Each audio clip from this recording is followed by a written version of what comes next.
Ye a santan yirika ɲɔgɔn ye an bɛna kuma o fana kan ani an bɛ sɔrɔ ka taga Siri ye banbagaci minnu ye Bashar al-Assad ka fanga dafiri olu ye marabajɛkulu ɲɛmakura sugandi a tɔgɔ Mohamed al-Bashir ale de bɛna to ɲɛmaa la Siri kunna fo mars kalo tile fɔlɔ nata k'a sɔrɔ waati kelen na Israel b'a la ka mugujugu fili Siri kun kan ONU yɛrɛ a ɲini o jamana fɛ k'a ka dansigi o mugujugu fili ninnu na.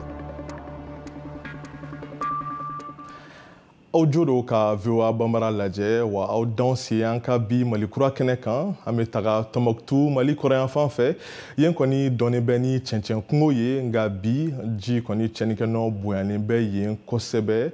bi yɛrɛ Hamadia n'o o ye fɛrɛkɛnɛ belebele dɔ ye Tɔnbɔkutu ji ye yen bɛɛ lajɛlen minɛ fo ka taga mɔgɔ caman olu ka so bin dɔgɔkun tɛmɛnen yɛrɛ an kɔrɔ sibon 50 kɔ ɲɔgɔn olu tun tagara ji woyo fɛ Aluseni Elhadji ale bɛ o ɲɛfɔ an ye. Cɛncɛn jamana la ji ye adamadenw dɛmɛbaga ye ka kɛɲɛ ni waati yɛlɛma taabolo ye a bɛ se ka kɛ farati ye u ma o ko balilen de sakiyakaw sɔrɔ nin dɔgɔkun in na ka kɔn tilefɛla nɛgɛ kaɲɛ 11 ɲɛ ji kɔni ye yɔrɔ bɛɛ minɛ o kɛra sababu ye ka so caman bin jatefɛlaw y'a yira ko so minnu binna olu bɛ t'u jɔ 50 n'a kunkanfɛn. A ka ca ni dɔgɔkun kelen ye bi anw ye fɛɛrɛw tigɛ ni cɛncɛn ye an ye welewelemajali kɛ an ka fanga bondaw ani baɲumankɛw ma nka wulikajɔ ma se ka kɛ fo ji ye nali daminɛ ani ka laban ka yɔrɔ bɛɛ minɛ an bɛ don min na i ko bi an ka sow bɛɛ kɔni de minɛra ji fɛ wa minnu bɛ ji woyo sira fɛ olu kɔni bɛɛ binna. Ko balalen ɲɛma dugudenw y'u bolo di ɲɔgɔn ma walasa ka ji woyo jɔ o waati kelen maaw kɔni bɛ k'u teliya wasa ka minɛnw labɔ bolo bɛ se minnu ma guwa caman kɔni y'u yɛrɛ sɔrɔ kɛnɛma.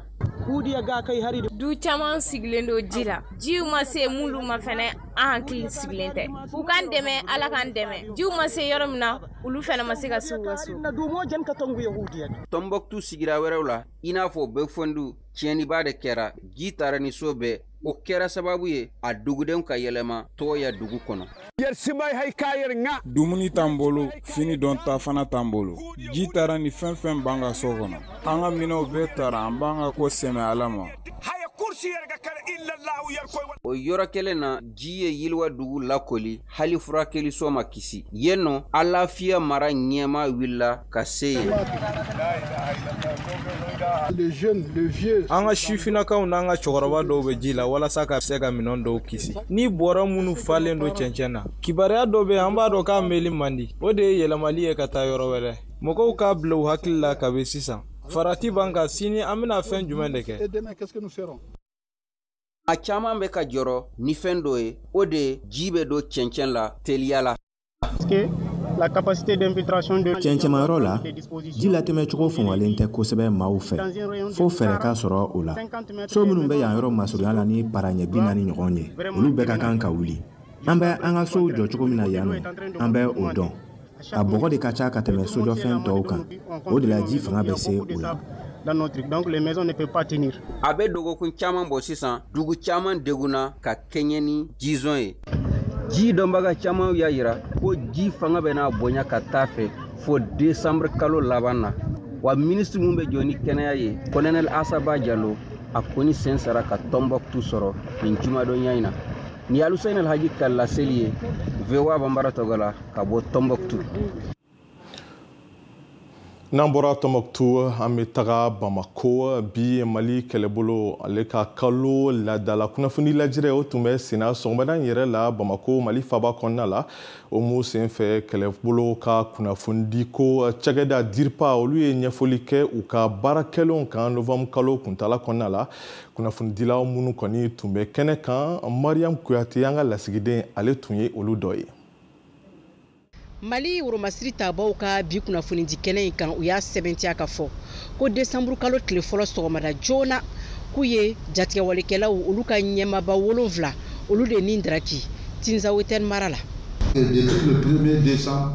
an ka pankulu ye dangari kɛ an ka jatigɛwale mɔgɔ dɔw la n'aw hakili b'a la vers le 30 novembre jatigɛwale mɔgɔ ninnu ye communiqué dɔ kɛ k'a fɔ olu ye sigikafɔ kɛ u ye ɲɔgɔn kuma ɲɔgɔnya u y'u ka jɛkulu u y'a tɔgɔ yɛlɛma et que olu y'o kɛ Tenza. Donc an fana wulila komi aw ye ɲɔgɔn jɛrɛ Tenza k'a fɔ k'a bɛ dankari kɛ Mali la, k'a bɛ dankari kɛ maliyɛnw na, k'a tɛ aw yɛrɛ kɛ maliyɛnw ye. Donc an fana bɛ wuli an bɛ dankari kɛ aw la. O de hukumu kɔnɔna na pankuluw ye bɛlɛnbɛlɛnni kɛ fo ka taa bɔ gurupu dɔ kan sɔgɔmada joona dɔ fɛ. U y'a jateminɛ k'a fɔ nin y'u ka ɲɛmɔgɔ dɔw de faralen ye ɲɔgɔn kan. Donc le 1er décembre sɔgɔmada joona fɛ pankuluw ye dankari kɛ o ɲɛmɔgɔ ninnu na n'o olu bɛ ɲɛmɔgɔ 7-8 bɔ. N'i ye jateminɛ kɛ o ɲɛmɔgɔ ninnu masiba caman kɛla an ka dugu kɔnɔ u nɛ bɛ mun na. Woromasiri tabaw ka kunnafoniko ɲɛma colonel Sulemano Dambele ale y'a sɛbɛntiya k'a fɔ ko attaqueba min kɛla Bamakɔ septembre kalo tɛmɛlen min yɛrɛ senfɛ sa dankarikɛla école de gendarmerie la ani Bamakɔ pankuru jigisoba la k'o senfɛ k'u ye tɛgɛ kɛ maa 6 de la Bamakɔ yan nɔ minnu ye dɛmɛ don jatigɛwalekɛlaw ma ni ka se ka nin wale jugu in kɛ min yɛrɛ senfɛ école de gendarmerie écoleden maa caman de nin tola a la. Novembre kalo min tɛmɛlen filɛ nin ye a yirala k'a fɔ ko Woromasiri tabaw ye wulikajɔ 22 de kɛ ka ɲɛsin jatigɛwalekɛlaw ma min yɛrɛ senfɛ attaque direct 5 o kɛla Woromasiri tabaw ni jatigɛwalekɛlaw cɛ. Attaque 7 o kɛla ka ɲɛsin population maaw ma ni ka pont 1 tiɲɛ. Dugujukɔrɔ mugujugu pɛrɛntaw o 16 o de fɛnɛ ni kɛla. Mariam Kuyate ka laselikan don ka bɔ Bamako, VOA Bambara tɔgɔ la. An bɛ to Saheli jamanaw kɔnɔ nka sisan an bɛ taga Tchad yen jamana ɲɛmaa Mahamat Idris Déby Itno ale kɛra marshal ye ni o ye sɔrɔdasi jala bɛɛla belebele ye u ka jamana kɔnɔna la. O latigɛ taara CNT wasabulon fɛ sabula ko Tchad ɲɛmaa ko a ye baara belebelew kɛ lakanako ta fan fɛ Tchad kɔnɔ ani jamana kɔ kan. Ni y'a ka dɔn fana k'a fɔ ko Tchad yɛrɛ jamana ɲɛmaa sani a ka kɛ marshal ye ale facɛ Idris Déby mun fatura o fana tun ye marshal jala sɔrɔ. Ani a b'a kalama cogo min na Tchad yɛrɛ mun tun ye dansigi ani Faransi ka baaraɲɔgɔnya bɛnkanw la lakanako ta fan fɛ wa bi yɛrɛ Faransi ka kɛlɛkɛkuru pankuru minnu tun bɛ Jamena jamana faba kɔnɔ olu y'a daminɛ ka taga ka sɔrɔ o pankuru ninnu kɔni olu tun bɛ Tchad jamana kan nin y'a san 10 yirika ɲɔgɔn ye. Mohamed Touré ale bɛ ɲɛfɔli kan ye waasa an k'o faamu. Mirage 2002 kɛlɛbaga pankuru 2 ninnu de ko don minnu ni tanker n'o ye taji talan dɔ bɛ ɲɔgɔn na minnu wulila wulada daminɛ na. O pankuru ninnu tun sigilen bɛ Tchad kabini san 10 caman. Faransi jamana ka kunnafoni sɛbɛn dɔw ka fɔ la o kulu nin ka kɛli tɛ jɔ sɔrɔ tugun lafasali bɛnkan tiɲɛni kɔfɛ. O min jalakilen don novembre kalo o tile 28 na Tchad jamanatigiw fɛ. Faransi sɔrɔdasiw ka fɛɛrɛ ladilikalaw ka baara dabilalen don ka ban Tchad sɔrɔdasiw ka ɲininiw fɛ. O wale nin sen fɛ commission n'o ye jamakulu kɛrɛnkɛrɛnnen min dabɔra bɛnkan ninnu jalakili waleyali kama o y'a ka lajɛ fɔlɔ kɛ alamisadon tɛmɛnen na Jamena walasa ka jaabi di nin tariku cidenya baara nin ma ka kɛɲɛ ni kunnafoni dɔ ye min bɔra Tchad fanga fɛ. Nin y'a fɔlɔ ye ni Sahel jamana nin kɔnɔ Faransi ka ladala jɛɲɔgɔn ani jamana laban min bɛ mara kɔnɔ Faransi sɔrɔdasiw bɔlen kɔ fanga la Mali, Burkina Faso ani Niger. Sudan mɔgɔ 100 ɲɔgɔn olu de fagara kunun tɛnɛdon o kɛra kɛlɛbolo ka mugujugu fili dɔ senfɛ lɔgɔfiyɛ dɔ kan Darfour ni o ye jamana in tilebiyanfan dugu dɔ ye. O mara yɛrɛ mun bɛ kɛlɛkɛkulu olu ka bolo kan o kunnafoniw lasera Sudan sɔrɔnadonna kulu dɔ fɛ. Nin bɛ dansigi an ka kunnafoni tako fɔlɔ la nka aw kana taga yɔrɔ si an bɛ segin ka na sisan. K'i abonné VOA Bambara WhatsApp la walasa kunnafoni fosi kana fɔ i kɔ o ka nɔgɔn kojugu. I ka WhatsApp kɔnɔna la i bɛ taa statut lajɛyɔrɔ la. Yen i b'a sɛbɛn VOA Bambara. I b'an ka chaîne ye. A kɛrɛfɛ i b'a sɛbɛnnen ko suivre i bɛ i tɛgɛ digi o kan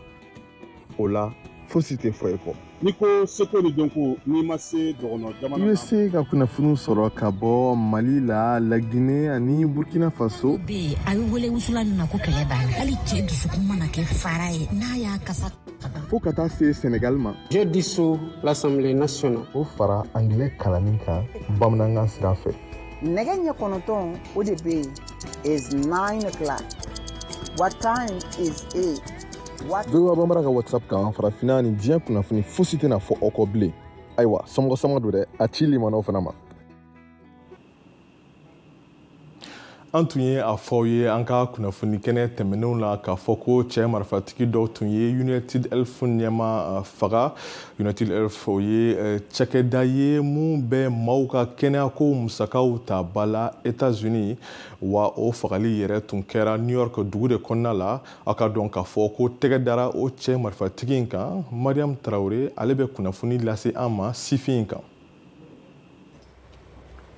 Ligui Mangion n'a si ye san 26 ye ɲɛsinen do fagali kiriko dɔw ma ka fara o kan a minɛna ka sɔrɔ maramafɛn b'a bolo ani ka fara bugulatigɛ gafe dɔ kan min tɛ a yɛrɛ tɔgɔlata ye. Sariyaw ye gafe kɛrɛnkɛrɛnnen dɔw labila bɔlɔlɔ kan min labilala New York kiiritigɛso fɛ. Tɛnɛndon sɔgɔmada joona fɛ Jessica Tisch ale min ye New York polisiw ka ɲɛmɔgɔ ye tun ye laseli kɛ a ka minɛli kun kan. A ye a sɛbɛntiya o senfɛ ko nin ma kofɔlen minɛna polisiw fɛ Altoona kilomɛtiri 500 ko de bɛ nin yɔrɔ kofɔlen ni New York cɛ. A minɛ waati ko maramafɛn tun b'a bolo. Foto caman baw la tɛmɛna u ka jaw kan n'o ye video surveillance ye ka kɔn Brian Gibson ka fagali ɲɛ ani o kɔfɛ. Ni ma kofɔlen n'o ye Brian Gibson ye Ameriki kɛnɛya assurance so United Care o ɲɛmɔgɔ tun ye. Ja minnu tun yirala o senfɛ tun ye sigana bin ni mɔgɔ kofɔlen in kan min lakodɔnna McDonald baarakɛla dɔ fɛ Altoona ko mɔgɔ kelen de labanna ka Altoona finitigi polisiw wele. New York polisiw ka ɲɛmɔgɔ Jessica Tisch de ye ni kunnafoniw lase kunnafoni sɛnsɛnnaw ɲɛkɔrɔ o waati y'a sɔrɔ New York maire Eric Adams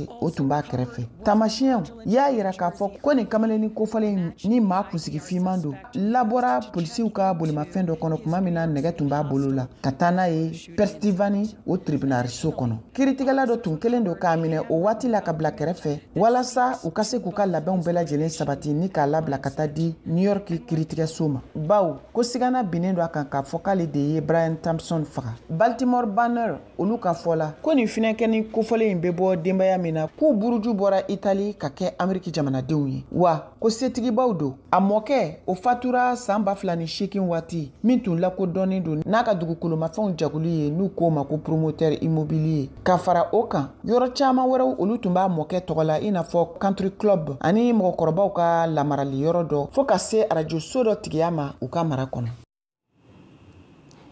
N tun bɛ ka fɔ ye an ka kunnafoni kɛnɛ daminɛ la ko Siri banbagaci minnu ye Bashar al-Assad ale ka fanga dafiri ko olu ye minisiri ɲɛma kura sugandi a tɔgɔ ko Mohamed al-Bashir ale de bɛna donatɛmɛ fanga kɔni ko ɲɛminɛ fo ka taga se mars kalo tile fɔlɔ nata ma. Mariam Traoré ale bɛ walawala.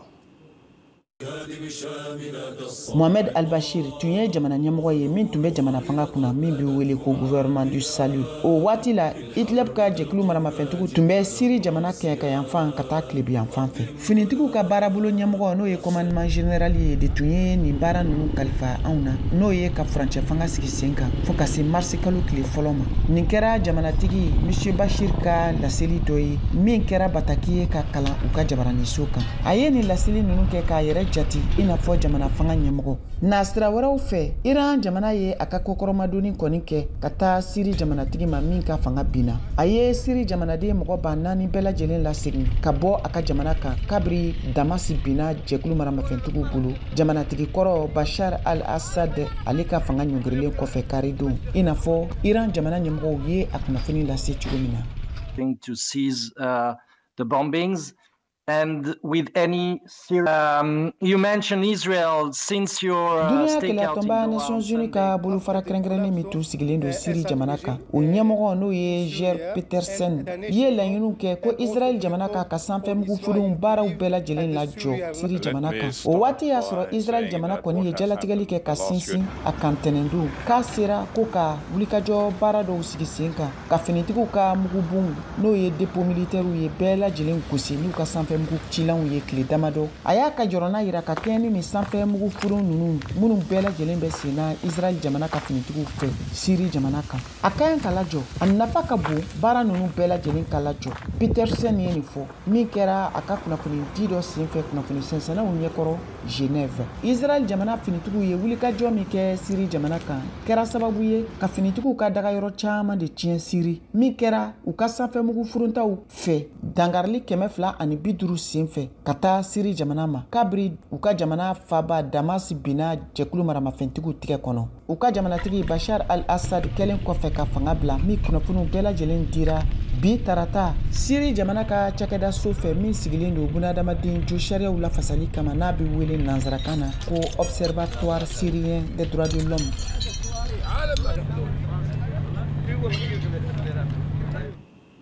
nɛgɛ kaɲɛ 17 o tɛmɛna ni sanga 17 ye Wagadugu Burkina Faso yen foroba nafolo sefa wari miliyari 3 o suɲɛni kiti o de bɛ senna o mun kɛra hadamadenya kunkanko minisiriso la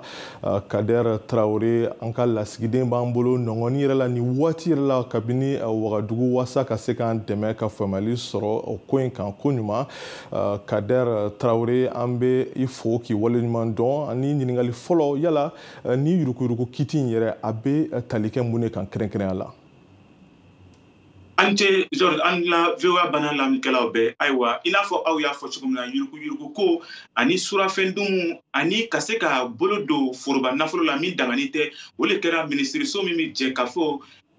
gaso ani adamadenya walew kunna n'an ko ministère de l'action humanitaire ayiwa o yɔrɔ in na a yera ko maa ɲɔgɔnna 5 kɔni olu sera ka o bolo don foroba nafolo la ka se ka o dumu ka o makoya kɛ n'a ye min dangani tɛ ayiwa ni maa 5 kɔni olu ka kiiritigɛ b'a sen kan kabiri novembre kalo tile 15 tɛmɛnen hali bi wulada in na kiiritigɛ nin kɔni a b'a sen kan Kader Traoré y'a fɔ an ye cogo min na hali bi yɛrɛ kiti kɔni tun bɛ senna nka yala kitiso la jɔnni de welelen bɛ yen ayiwa an bɛ waati min na i n'a fɔ sisan kɔni maa 4 de welelen don kiiritigɛlaw ɲɛfɛ ayiwa o ɲɛma min yɛrɛ bolo donna nafolo yɛrɛ la kojugu o ye Amadu Tɛɲa ye a yera ko ale kɔni ale sera ka maaw ka bolonɔw yɛlɛma ka o bila sɛkiw kan ka se ka taa ni gafe min ye bankera ka taa nafoloba le bɔ ka a tilan baara min tun ka kɛ ale ka minisiriso la yaasa ka se ka maa min ma fɔlen ninnu dɛmɛ minnu y'o ka sigidaw bila ka taa o yɛrɛ sɔrɔ o yɔrɔ wɛrɛ o nafolo tun ka se ka o maa suguya ninnu de dɛmɛ nka Amadu Tɛɲa ale n'a a baarakɛɲɔgɔn i n'a fɔ a ka ɲɛmaaw olu sera ka o wari ninnu bayɛlɛma k'a kɛ o yɛrɛ ta ye dɔw yɛrɛ ye mobiliw san dɔw sera ka bonbabaw jɔ ani dɔw yɛrɛ sera ka taa fermiw jɔ ka se ka bɛgɛnw balo o yɔrɔ nin na ni nin wari nin ye Kader Traoré y'a fɔ an ye cogo min na ni kiti in yɛrɛ a sani a ka daminɛ ni wari in sɔnni ko kuma a kunnafoni fɔlɔ tun lasera jamana ɲɛma kapitɛni Ibrahim Traoré yɛrɛ de fɛ nka ni kiti in a yɛrɛ fana bɛ bɔ la don o don jabaraniso la Wagadugu yala Burkina Faso denw olu bɛ mun de miirila ni kiti in yɛrɛ kan ayiwa George Atino ɲani ka n da don na n bɛna se ka a fɔ an ɲɛna ko ayiwa an bɛ waati min na i n'a fɔ sisan kɔni maa 4 de tɔgɔ fɔlen don minnu bɛ kiiritigɛlaw ɲɛfɛ nka ɲani dɔɔni kɔni an b'a lɔn ko a taabolo bɛ taara yɔrɔ min na kɔni maa caman bɛna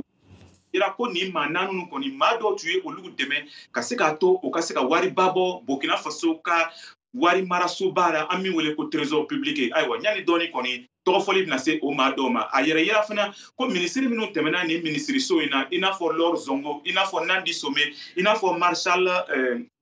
George Marshal Demuso olu bɛɛ kɔni o tɔgɔ bɛ fɔra dɔɔni ni kiiri in na ɲani dɔɔni kɔni welekan bɛna se olu ma ayiwa a ka ɲininkali min taara ka fɔ fasodenw ka hakilinata yɛrɛ jumɛn ye an bɛ waati min na i n'a fɔ sisan kɔni e mana taa yɔrɔ o yɔrɔ i mana taa sugu la i mana taa butigi la hali siradakun na nin kiiritigɛ nin kuma de bɛ fasodenw bɛɛ da sabula a siɲɛko fɔlɔ de ye nin ye n'an b'a ye kɔni ko kiiritigɛba ni ɲɔgɔnna si kɔni o sera ka bɔ jabaraniso la ayiwa fasodenw bɛɛ kɔni bɛ nin kiiritigɛ nin filɛra ka se k'a lɔn ni maa ninnu sera ka nin miliyari 3 nin bɔ cogo min na ɲani maa si ma se ka sɛgɛsɛgɛli la olu kan kɔlɔsiliw si ma se ka nin maa ninnu minɛ ayiwa fasodenw bɛɛ ka hakilinata kɔni min ye ka se k'a to nin cɛ ni galon ani ni maa minnu bɛɛ da bɛ nin yuruguyurugu ko surafɛn dumu ani foroba nafolo dumu min dangani tɛ kɔni ko olu tigɛ ka se ka la olu bɛɛ kan ani sariya ka se ka boli o kɔ kan i n'a fɔ o ye tiɲɛni min kɛ jamana kɔnɔ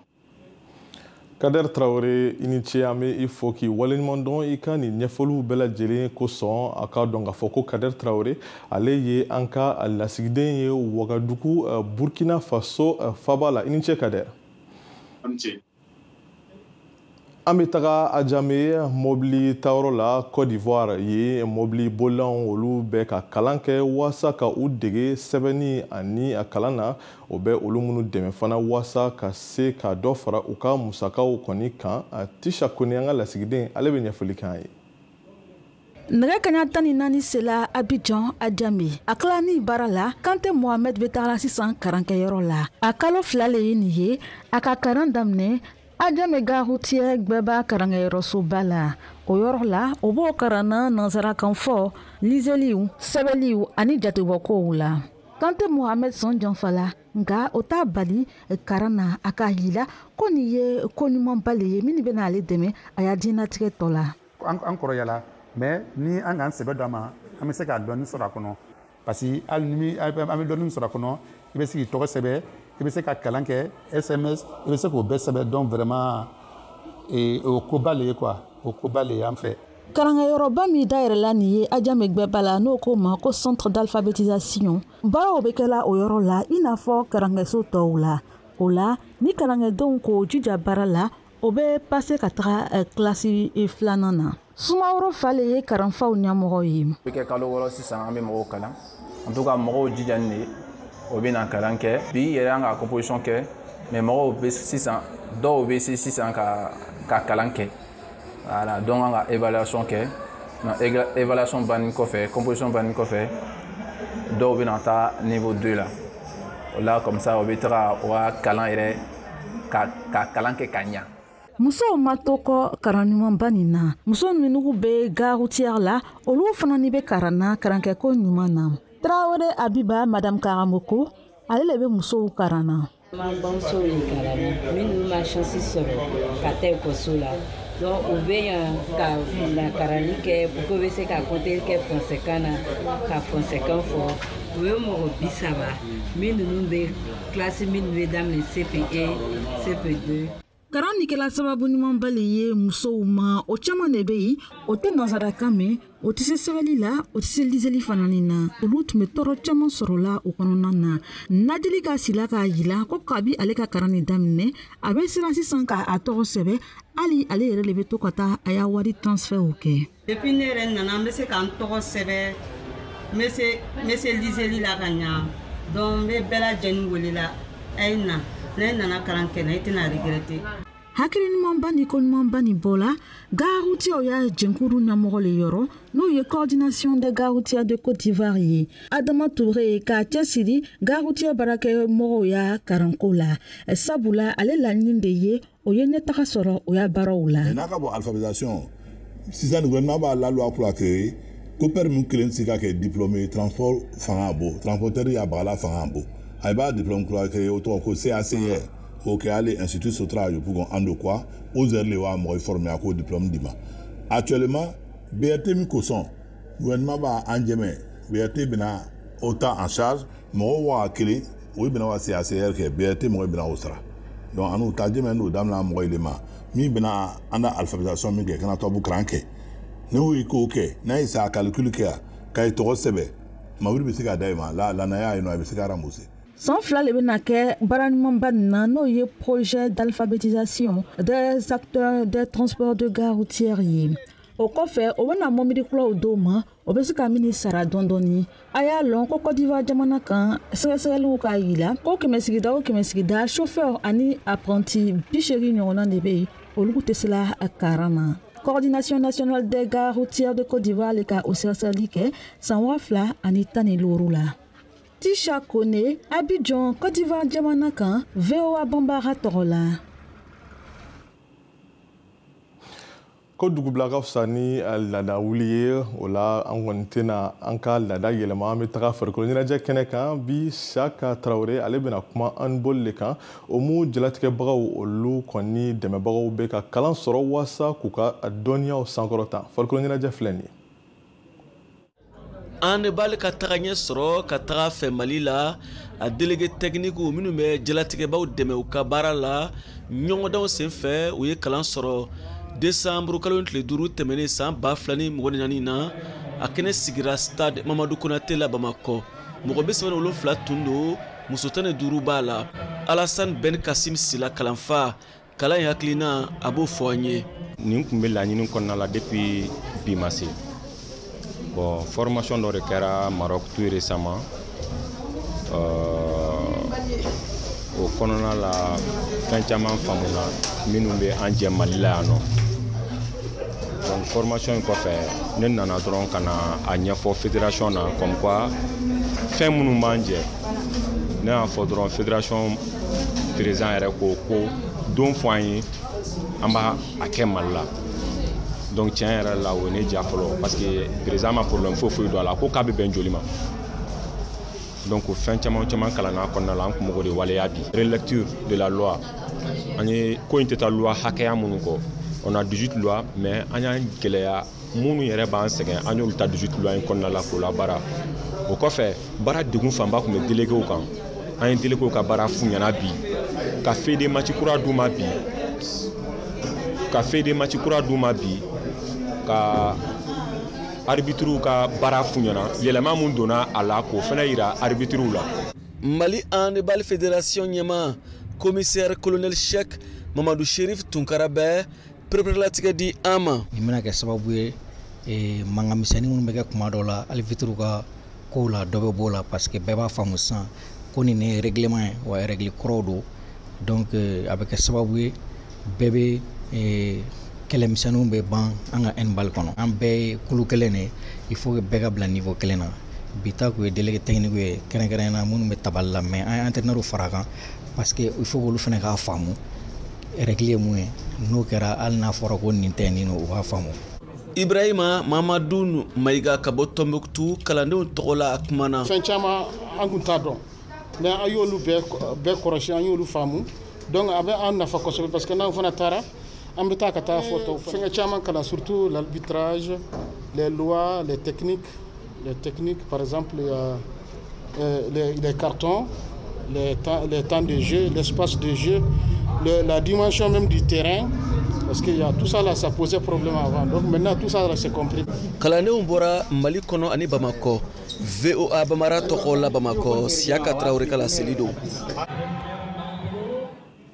Ni bɛ dansigi an ka bi Malikura jɛmukan na o mun tun ye ne yɛrɛ siɲɛ fɔlɔ ye o la n'aw ye filimu ye a ka hakɛ to foli belebele an bɛ o lase an lajɛbagaw bɛɛ lajɛlen kelen kelen ma ani fana an bɛ foli lase nɛgɛ karafew ma o tun bɛ Blanche Sanu Glenn Liam ani Robert ma aw ni ce an b'aw fo ka waleɲuman dɔn aw kan bɛn sini kunnafoni kɛnɛ kan.